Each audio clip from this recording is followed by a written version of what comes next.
حضرات گرامی، ہمارے آقا صلی اللہ علیہ وسلم نے سب سے پہلا نکاح حضرت خدیجۃ الکبریٰ سے کیا، یعنی میرے آقا علیہ السلام کی عمر شریف تقریباً 25 سال کی اور حضرت خدیجۃ الکبریٰ کی عمر تقریباً 40 سال کی، یعنی حضرت خدیجۃ الکبریٰ ہمارے آقا صلی اللہ علیہ وسلم سے 15 سال بڑی، یعنی 40 سال کی عمر حضرت خدیجۃ الکبریٰ کی اور ہمارے آقا صلی اللہ علیہ وسلم کی 25 سال کی عمر۔ دیکھیے ہمارے آقا صلی اللہ علیہ وسلم نے حضرت خدیجۃ الکبریٰ سے پہلا نکاح کیا، اور جبکہ حضرت خدیجۃ الکبریٰ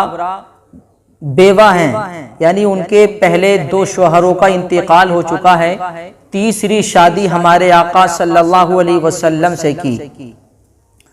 حضرت خدیجۃ الکبریٰ رضی اللہ تعالی عنہا نے ایک خواب دیکھا کہ ان کی گود میں ایک چاند آ کر کے گرا اور اس کی روشنی ایسی روشنی پھیلی کہ اس روشنی سے ان کا سارا گھر روشن ہو گیا، پوری دنیا جگمگانے لگی برقع بن نوفل سے۔ اس خواب کی تعبیر پوچھی تو انہوں نے بتایا کہ اگر واقعی میں تمہارا خواب سچا ہے تو اس خواب کی تعبیر یہ ہے کہ تم آخری پیغمبر محمد رسول اللہ کی بیوی بننے والی ہو۔ کی قسمت دیکھیے کہ آپ آقا علیہ السلام کے نکاح میں آئیں، اور حضرت خدیجۃ الکبریٰ بہت پیسے والی، بہت مال والی، حضرت خدیجۃ الکبریٰ بہت ہی پیسے والی، مکے کے لوگ ان کے مال کو تجارت کرنے کے لیے اتنی مال والی تھی حضرت خدیجۃ الکبریٰ کہ مکے والوں کے مال کو جمع کیا جاتا، سارے مکے کے مال کو جمع کیا جاتا اور پھر حضرت خدیجۃ الکبریٰ کے مال کو جمع کیا جاتا، تو حضرت خدیجۃ الکبریٰ کا اس میں آدھا مال ہوا کرتا تھا۔ اتنی مال والی، اتنی پیسے والی حضرت خدیجۃ الکبریٰ، اور میرے آقا علیہ السلام نے 25 سال کی عمر میں حضرت خدیجۃ الکبریٰ سے نکاح کیا۔ آقا علیہ السلام نے ابھی نبوت کا اعلان نہیں کیا ہے، بلکہ نبوت کا اعلان کرنے سے پہلے ہی حضرت خدیجۃ الکبریٰ سے نکاح کیا۔ ایک بات کو یاد رکھیے کہ ہمارے آقا علیہ السلام نے 40 سال میں جا کر کے نبوت کا اعلان کیا۔ کچھ لوگ کہتے ہیں کہ 40 سال کے بعد نبی بنے، نہیں، ہمارے آقا علیہ السلام تو پیدائش ہی نبی ہیں، لیکن 40 سال کے بعد جا کر کے ہمارے آقا علیہ السلام نے نبوت کا اعلان کیا۔ 40 سال کے بعد آپ نے پھر علل اعلان دین کی تبلیغ کرنی شروع کر دی۔ 40 سال کے بعد میں جا کر کے آپ نے نبوت کا اعلان کیا، تو نبوت کے اعلان سے پہلے ہی آپ نے حضرت خدیجۃ الکبریٰ سے نکاح کیا۔ عزیزان گرامی، دیکھیے حضرت خدیجۃ الکبریٰ نے آقا علیہ السلام کے بارے میں یہ سن رکھا، کیونکہ میرے آقا علیہ السلام کے صداقت کے اور امانت کے دور دور تک چرچے، میرے آقا علیہ السلام صادق و امین، میرے آقا علیہ السلام کی امانت کے دور دور تک چرچے، آقا علیہ السلام کی سچائی کے دور دور تک چرچے۔ میرے آقا علیہ السلام کے پاس لوگ اپنی امانتیں رکھ کر کے جاتے، اور جیسے اپنی امانتیں رکھ کر کے جاتے ویسی کی ویسی امانت ہمارے آقا ان کو واپس کر دیا کرتے، اس لیے ہمارے آقا کو امین کہا جاتا ہے۔ ہمارے آقا علیہ السلام دوسروں کی امانتیں اپنے پاس رکھتے، لوگوں کو اتنا یقین اور اتنا اطمینان تھا ہمارے آقا علیہ السلام پر، اس لیے ہمارے آقا علیہ السلام کی صداقت کے دور دور تک چرچے پھیل گئے۔ پورے مکے میں معلوم ہو گیا کہ محمد نام کا جو شخص ہے بہت بڑا سچا ہے، امین ہے، بہت بڑا امین ہے۔ عزیزان گرامی، حضرت خدیجۃ الکبریٰ بہت پیسے والی، اور حضرت خدیجۃ الکبریٰ ہمارے آقا علیہ السلام کے نکاح میں آنے سے پہلے بھی حضرت خدیجۃ الکبریٰ کو طیبہ اور طاہرہ کے لقب سے یاد کیا جاتا تھا، کیونکہ حضرت خدیجۃ الکبریٰ پیسے والی بھی تھیں اور نیک متقی پرہیزگار بھی بہت تھیں، اور آپ خوبصورت بھی بہت تھیں۔ دیکھیے آپ نے تیسری شادی کی ہمارے آقا علیہ السلام سے، لیکن آپ کی خوبصورتی میں کوئی کمی نہیں، بلکہ اللہ رب العزت نے حضرت خدیجۃ الکبریٰ کو بہت ہی خوبصورتی عطا فرمائی۔ ہمارے آقا علیہ الصلوۃ والسلام سے تیسری شادی کی حضرت ختیجۃ الکبریٰ نے۔ میرے آقا علیہ الصلوۃ والسلام بھی حضرت ختیجۃ الکبریٰ کا مال لے کر کے گئے تجارت کے لیے ملک شام۔ عزیزان گرامی، کیونکہ مکے کے لوگ حضرت ختیجۃ الکبریٰ کا مال لے کر کے جاتے تجارت کرنے کے لیے۔ حضرت ختیجۃ الکبریٰ بہت پیسے والی، حضرت ختیجۃ الکبریٰ بہت مال والی، اس لیے لوگ ان کا مال لے کر کے جاتے تجارت کرنے کے لیے۔ اسی طریقے سے ہمارے آقا علیہ الصلوۃ والسلام نے بھی تجارتیں کی ہیں، کیونکہ تجارت کرنا سنت ہے۔ ہمارے آقا علیہ الصلوۃ والسلام نے بھی تجارت کی ہے۔ میرے آقا علیہ الصلوۃ والسلام حضرت ختیجۃ الکبریٰ کا مال لے کر کے گئے ملک شام تجارت کے لیے۔ حضرت ختیجۃ الکبریٰ نے ہمارے آقا کی تعریف تو پہلے ہی سن رکھی تھی، ہمارے آقا علیہ الصلوۃ والسلام کی صداقت کے چرچے تو پہلے ہی سن رکھے تھے۔ عزیزان گرامی، جیسے ہی میرے آقا حضرت ختیجۃ الکبریٰ کا مال تجارت کے لیے لے کر کے گئے ملک شام،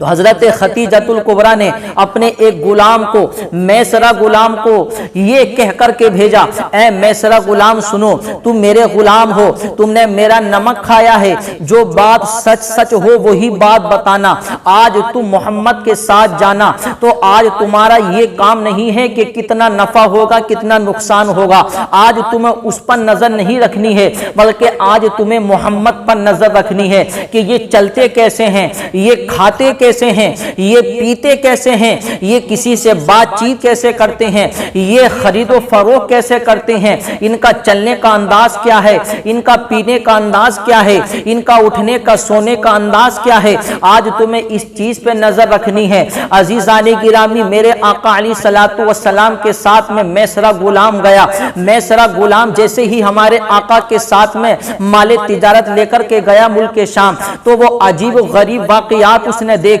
وہ کیا دیکھتا ہے کہ ہمارے آقا علیہ الصلوۃ والسلام چل رہے ہیں راستے میں، تو پہاڑوں سے سلام کی آواز آتی ہے، درختوں سے سلام کی آواز آتی ہے، پہاڑوں سے درود و سلام کی آواز آتی ہے۔ ہمارے آقا چلتے چلتے جب دھوپ میں ہو جاتے ہیں تو آسمان اپنا سایہ کر لیتا ہے آقا کے اوپر، ٹھنڈ ہو جاتی ہے آقا کے اوپر۔ جب آقا چلتے چلتے تھک جاتے ہیں تو جیسے ہی بیٹھتے ہیں سر پہ سایہ نہیں ہوتا ہے تو درخت اپنا سایہ کر لیتے ہیں۔ جو درخت اونچے ہوتے ہیں آقا کو بیٹھا ہوا دیکھتے ہیں تو وہ درخت نیچے ہو کر آقا کے اوپر سایہ کر لیتے ہیں، اور جو آقا کو ایک بار دیکھتا وہ دیکھتا رہ جاتا۔ آقا جس سے بات چیت کرتے پھر وہ آقا علیہ الصلوۃ والسلام کی طرف ہو جاتا۔ ایسے ایسے واقعات دیکھے۔ عزیزان گرامی، میرے آقا مال تجارت لے کر جب ملک شام پہنچے تو کچھ ہی دیر میں ہمارے آقا نے سارا مال فروخت کر دیا، سارا مال بیچ کر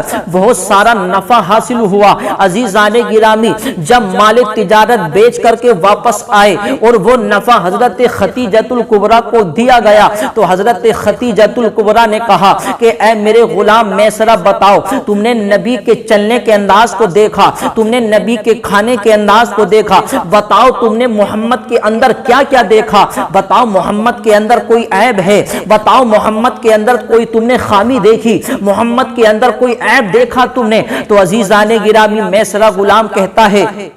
اے میری مالکہ سنیے، میں نے محمد کے اندر تو ایسے ایسے واقعات دیکھے، جب یہ راستے میں چلتے ہیں تو پہاڑ ان پر سلام پڑھتے ہیں، جب یہ راستے میں چلتے ہیں تو درخت ان پر درود پڑھتے ہیں، جب یہ چلتے چلتے تھک جایا کرتے، جب بیٹھا کرتے تھے درخت اونچے ہوا کرتے تھے، وہ نیچے ہو کر کے ان کے اوپر سایہ کر لیا کرتے تھے، اور یہ چلتے چلتے جب دھوپ میں ہوا کرتے تھے تو آسمان اپنا سایہ ان کے اوپر کر لیا کرتا تھا۔ تو حضرت ختیجۃ الکبریٰ کہتی ہیں اے میسرہ غلام، ان کے عیب بتاؤ، عیب ان کے اندر کوئی عیب تو نہیں ہے؟ تو میسرہ غلام کہتا ہے اے میری مالکہ سنو، میں نے آپ کا نمک کھایا ہے، میں کبھی نمک حرامی نہیں کر سکتا، میں نے محمد کے اندر کوئی عیب نہیں دیکھا، بلکہ محمد کے اندر تو میں نے ایسے ایسے اوصاف دیکھے ہیں جو ایک بار دیکھتا وہ دیکھتا رہ جاتا، جو ایک بار دیکھتا وہ دیوانہ ہو جاتا، جو ایک بار دیکھتا وہ دیوانہ ہو جاتا۔